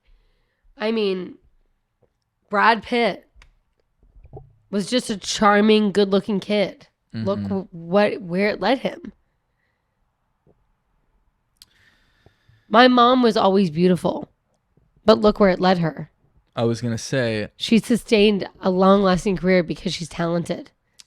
My dad was a cute, not good-looking, but cute kid that got made Taps and then Fast Times and then Mystic River. Right. And then an Academy Award and then Milk and then Milk, et cetera, et cetera. And I just feel like it's just like, yeah, I look up to them. Like my mom went from House of Cards to directing anything she wants to direct because she directed pieces of episodes of House of Cards, and she learned from the best, David Fincher. She learned from the best, Kevin Spacey. Like, I know, but yeah, she was incredible in that too. Yeah. By the way, and so I just think, that's what I want to do. Amazing. Yeah, and I think you have it. I know you have it. So I've always said that. I've always been. Yeah, and just Thank you. You're welcome. Yeah, it was nice to watch one year of the Oscars with you guys. And that was like a fun experience for me. Yeah. You know, like, yeah, it was like so casual. It's casual, Your dad but could we're care so less, like, but like, wait, you guys also know everything. Or yes, or wait, what? Like, yeah, it's pretty. It's entertaining. Yeah, it was entertaining, and the Oscars are entertaining. They're also very politically charged, but we're going to get into that. Yeah, I remember. So, are you on any projects right now, or is kind of like just still auditioning, or still just like just on the grind? On the grind, 100%. Love it. Well, listen, this is like, well, not primarily, but we always talk about like surf and things like that a little bit. You do have a connection. Well, obviously Sean surfs a little bit. He grew up surfing in Malibu, and we kind of like had bonded over that a little bit, and then also like he has this like strong tie to the North Shore, which is sort of like his dream. It's like his dream to like be able to like go there and just and just has a little, and then you've had this connection and tie there as well, and like he goes out and surfs Freddy's and goes and restores and and we also kind of bonded over that. But Hawaii itself is just, especially the North Shore of Oahu, is so, it just feels familiar to me. And I know a lot of Hawaiians would be like, fuck you Haole. Like, no, it's not familiar. But I grew up knowing that it was such a special place because of my dad. And when my parents, before they split, decided to buy property on the North Shore in front of LZ Land, Freddie Land, all those breaks, in high school is really when because I tried to surf. And that is an amazing way to feel humbled, because that ocean doesn't give a fuck who you are. And I love the ocean, period. That's why I love living in LA, because we have the mountains and the ocean and a city. But the North Shore, for me, I was lucky enough to go there during quarantine and live there for like 3 months. And that was really, it changed my life. Surfing, the ocean, Tiger, teaching me to surf, like Tiger, shout out Tiger. Watching you and other friends like surfing pipeline. It's like, it is like godlike to watch that kind of thing. And then to be, obviously I would never surf pipe, but like even going to like Freddie Land and like just getting demolished because I can barely stand up, and and then doing it every day and finally standing up and feeling like that freedom and the addiction. For sure. I totally get it. Yeah, it's real for sure. Yeah. It's especially those waves over there. It's just like and that water is warm and it's just like it's the dream, It's a dream. It is a dream. And the whole you're just always so keen on Hawaii, and it's funny. Just quick sidebar, like I want to go to Hawaii all the time. Yeah, same. For different reasons. I feel like I went to Hawaii once when we were dating, and you were like fucking pissed. Oh, I wanted to kill you. Yeah. And I was just like, abroad. You're in Italy, and I know, but it's just like it's like firing. Like, what do what am I supposed to do? And you know what you signed. You know what you sign up for, and you know. Yeah. It's like pitted right now. Like you were like, I don't give a fuck, and I was like, I don't give a fuck. Well, and I just found it kind of funny because I was jealous. I wanted to be there with you. That's sweet. That would have been. I invited you. Yeah. Well, I invited you. You knew I was in Europe. So, yeah, and so then white people problems. No, I just wanted to say it's funny because like we meet. And then like, I mean, we don't have to get in. Let's get into it. Oh, you tell. Well, okay. I did want to make a comment. We did go surf Pitus Point, and you were like totally solid. I mean, the waves were like a foot, Yeah. Oh wait, it's not Pitus. Wait. Yeah. What are you talking about? Wait, Pitus is up here by Rincon. Yeah, oh my god, I'm just totally cooked right now. In Hawaii? Yeah, what's the little point right there? Or whatever? No, what's the point where they teach all the people to surf again? Oh my gosh, starts with a P. Yeah. Puena Point. Yeah. Yeah, Pitus Point. Puena Point. Yeah, we went out to Puena and you were just like cruising on. I didn't even have to do anything. Learned. Yeah, that's where I was learning, but I was getting pushed in a little bit. Yeah, I wasn't doing anything. You were just like, and then Robin. We went with Robin too. Yeah. My mom and I are similar in the way that like if we like something, especially if it's like athletic, we need to learn. Yeah. Like we're determined, even though we're not super good at the sport. Like I'm not like my mom makes this joke of like, oh yeah, I just want to like get barreled. And I'm like, Mom, you Does she will. Still make that joke? She's like, yeah, I was just like shredding on the slopes today. Like later I'm gonna get barreled, and I'm like, I feel like we can get her. She barreled. will. We can get her, but she will before she dies. It's like bucket list. We can get her barreled. Same. Let's get her barreled. Yo, yeah. Like skiing for me is that. Like I want to fucking double black diamond and do it for real. And not eat shit and get a black eye. You know? Yeah. But what I was gonna say was like it's just funny. So like the day we met, or the day after, you invited me on this like we met over the holidays. Yeah, it was like mid-December. Yeah, LA Coolside party. Twins. Yo, shout out the twins. LA Coolside. Check them out. That's where we met, right? Yeah. We met at a Christmas party. You know what it was? It was they were DJing at some production house's Christmas party. It was like downtown at a dark bar with that like other black. Kid performed. Oh, it was okay. Anyway, yeah, we met there. Tarek was there. Was he? Tarek was there. He didn't come to Spare Room though, or did he? No, they didn't. They went to like another party. Okay. And then we went to Spare Room. You tell the story. Oh, for real? I was a little. You want me to tell? Should we? All right. I'm just like, I'm trying to get. Oh, were you? Yeah. I mean, I was just like doing my thing with McCall, like, and so McCall, just a dear friend of mine, almost like my sister that I never had. Yeah. We're like bouncing around, and she's friends with McKenna and Clark. Yeah, just like a bunch of these, and the twins. Friend group is aligned with Dylan, so. Yeah, we're at these parties, and then we decide to jump to the next spot, and then, I mean, I'll just go through it really quick. You thought I was married, so you were kind of... I thought you and Mel were married. Avoiding or steering clear or what have you. Which maybe you were steering clear, because I was like kind of a tornado that night. But anyway. Oh, I remember seeing you in your little black sweater dress.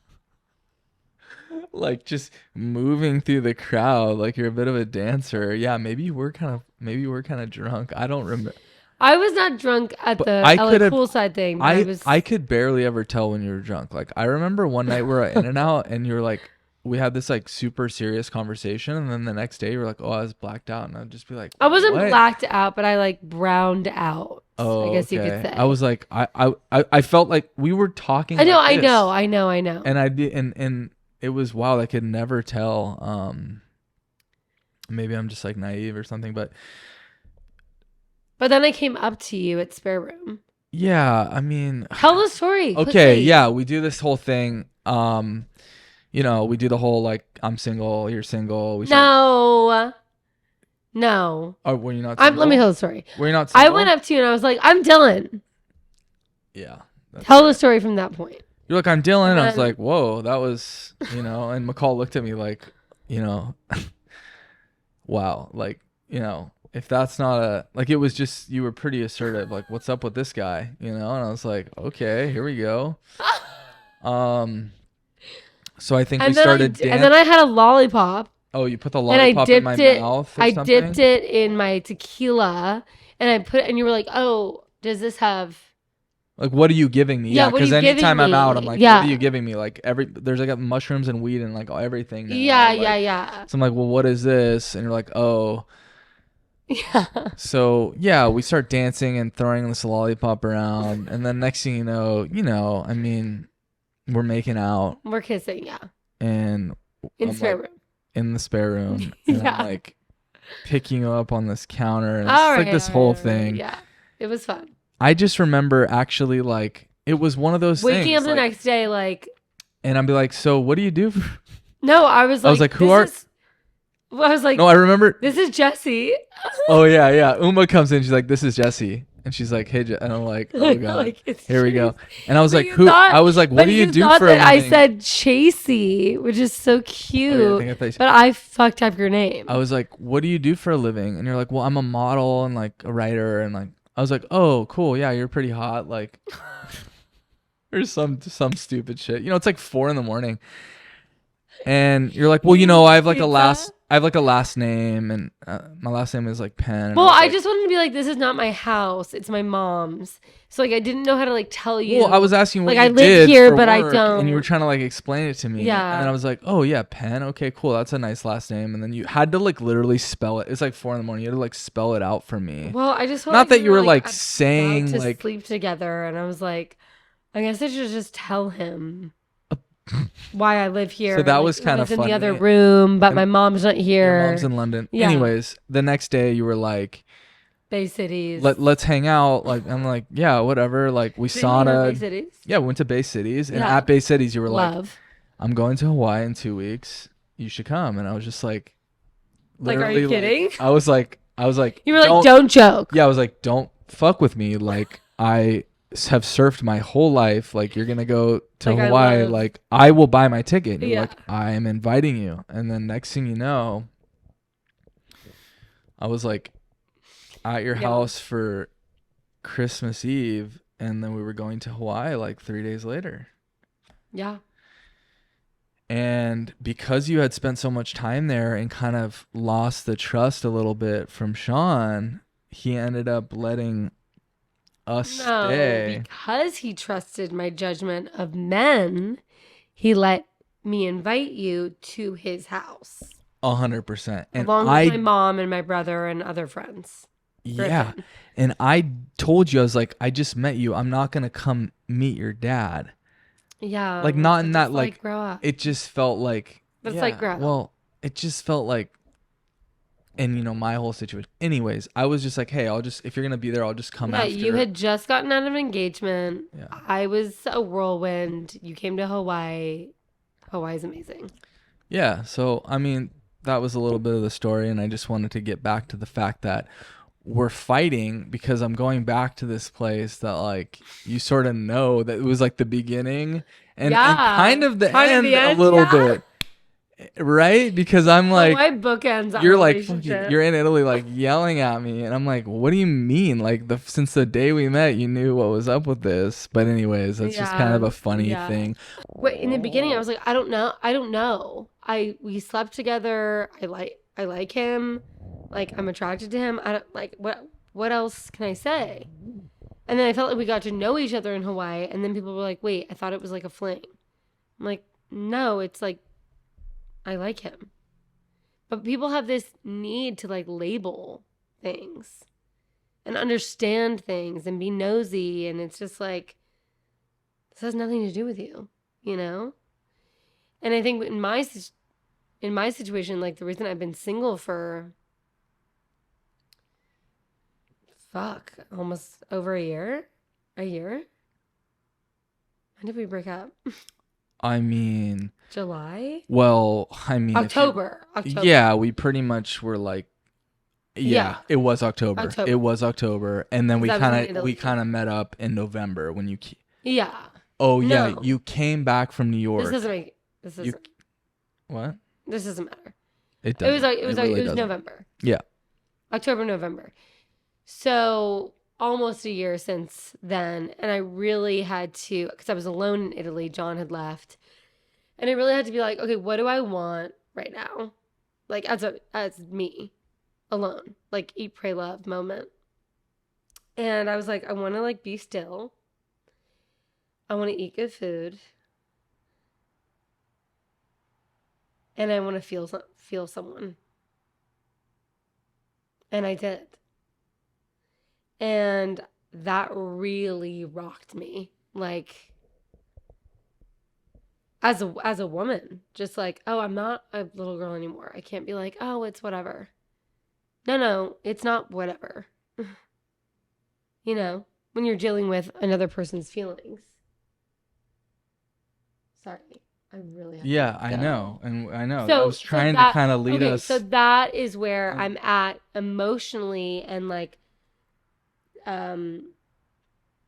intimacy is dangerous for someone like me. However, I'm addicted to intimacy. So like when if you want to label it, let's label it for audio. I'm a sex, love, alcoholic, drug addict. However, I'm not addicted to sex. I'm addicted to feeling love, which is a problem. Sometimes women confuse sex and intimacy. They're completely different things for me. And women in general. And I think as a heterosexual woman, cisgender, whatever the fuck you want to be, I feel like a light right now. I feel still when I feel light. You know what I mean? So I have alcoholic tendencies. I have addictive tendencies, period, the end. It's hereditary. It's me. It's part of me. I'm aware of it. That's all you can be. Work with what you have, you know? Just, I guess, like, okay, if we're talking about intimate relationships, romantic relationships,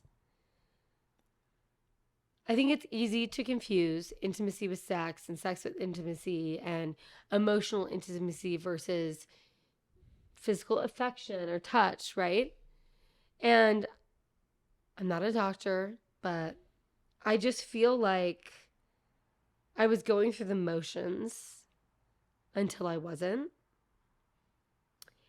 And I really felt a person in Italy that was really light. And I felt really heavy when I met that person. You know? Mm-hmm. And I stopped drinking for a few days. And he had a job, like 9 to 5. And I just sat on the beach. And then we'd have dinner. And I met his friends. And it was just like, oh. Not speaking the language is a big deal for me. because I really have to listen. And I think when you listen, you're more still, you feel yourself. When I talk, I don't necessarily feel myself because I talk a lot, you know? So that's just where I'm at right now. And I didn't want to do this podcast because I knew I'd be exhausted after. Are you tired? Yeah. I mean, I've had a day, but Okay. this is great. It's like, it's therapizing in a way. Yeah. Yeah, totally. I mean, just from my perspective, like, if that means anything, because I've been really wanting to listen to you and listen to you talk. But, yeah, I mean, we were like, you know. I mean, I wanted to do this because of you, obviously. Oh, yeah. I mean, Yeah. it's really, I don't know. Yeah, I'm not. Yeah. Yeah, it's fine. I know. And thank you. Yeah, I thought it's been pretty good. But I wanted to say, like, yeah, you know, at a certain, I mean, there's so much to unpack there. And I don't know, that seems like a monumental moment for you. Yeah, but me, a great monumental moment. Okay, elaborate. Just like I said, like I don't want to keep talking about it, but I just think like I really did have like an eat, pray, love the movie situation in Italy. Right. And traveling around to different parts of Italy and just like being with families and lovers and people my age and people younger than me that have had a different cultural upbringing, like people that have money that doesn't touch the kind of privilege that I've experienced. Mm-hmm. Like, oh, should we go on the yacht today?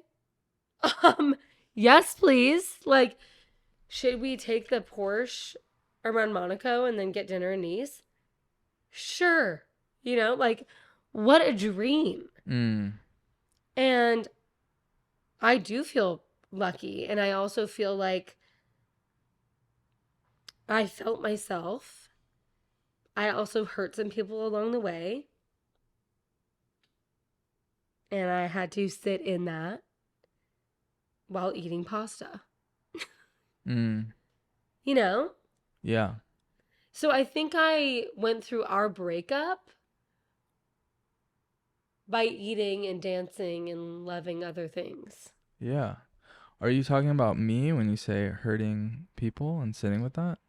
Yeah, you, other people, Epi. Yeah. Oh, wow. Oh, yeah. Yeah. I'm not going to name this person, but you know who you are. You're Italian and gorgeous, and we're friends now, but, you know. Yeah. You have to be aware of your effect on other people, and I don't think I was aware until recently.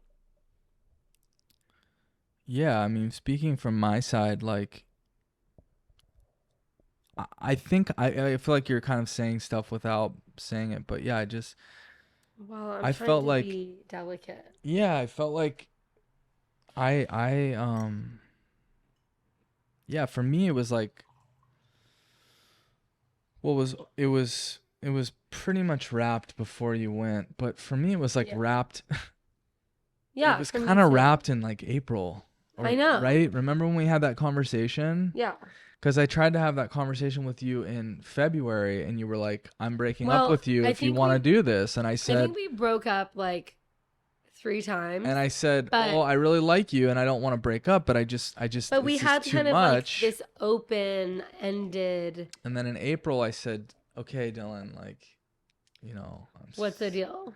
No, it was just like, hey, this is not it, you know? Yeah. And I like you, and I'm down to like, but for me, that was like, I really liked you, you know? Yeah, but I can't do this anymore the way it's going.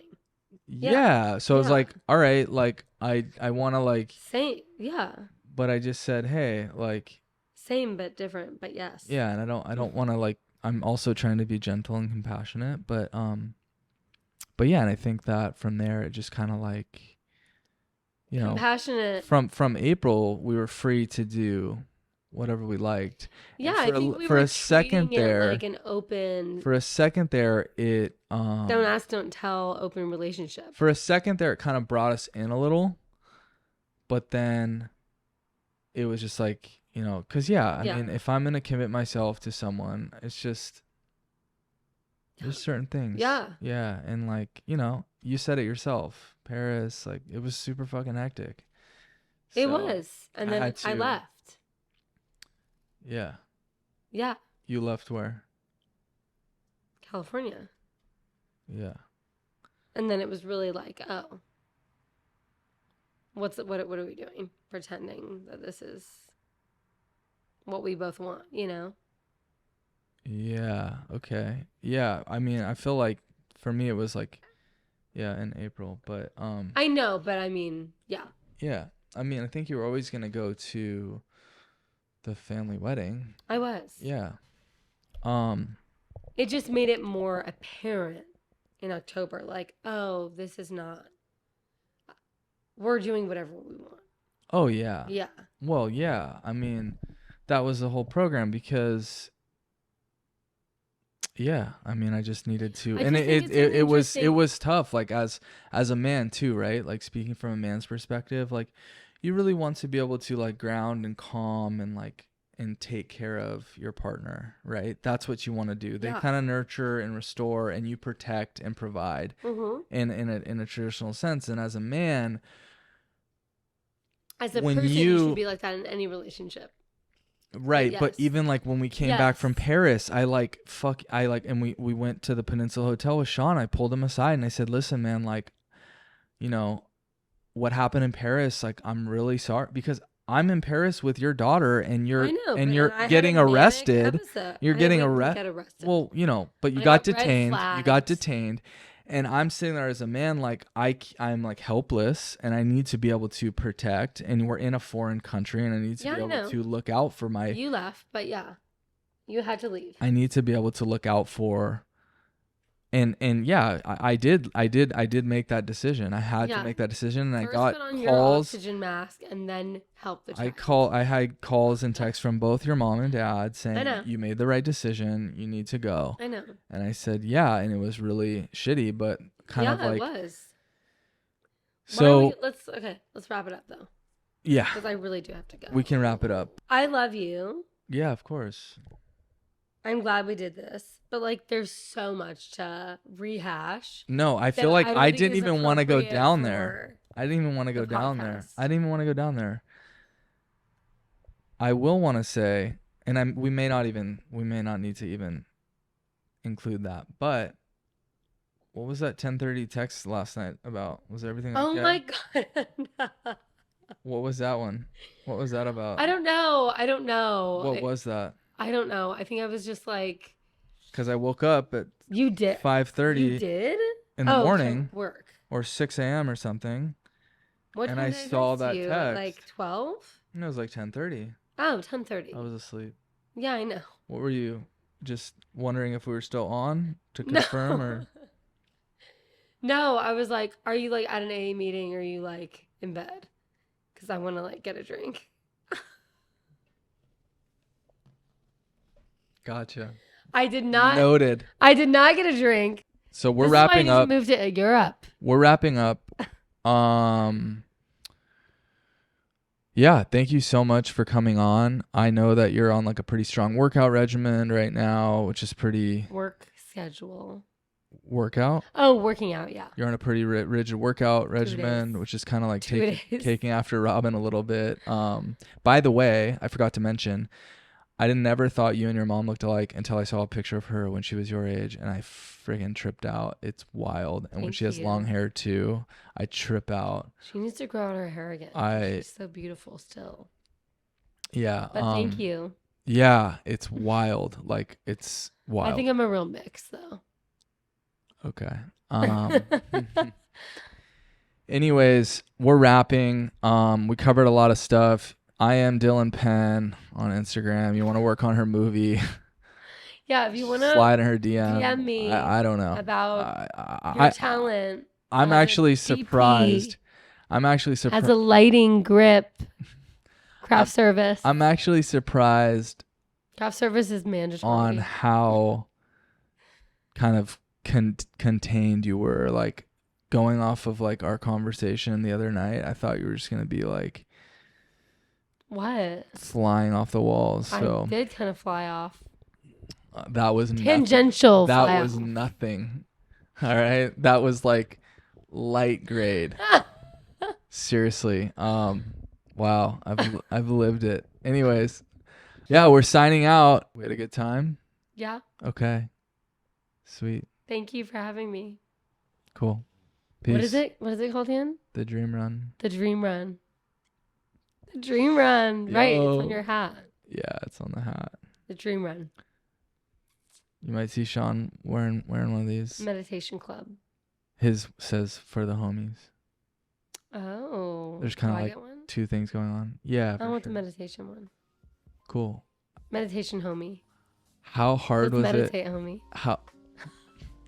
How hard was it the other day to be quiet for 10 minutes while I meditated? But it was good. Yeah. Superman. Calmed you down? What does it say again? This is to get rid of the evil spirits. What's it say? Hard to forget. Cut the tape. All right, we're seriously done. We're done. You're late. I know. Just got an audition, guys. What does it say again? Hard to find. Hard to find, hard to forget. Dream Run. This was a mistake. No. I'm plugging.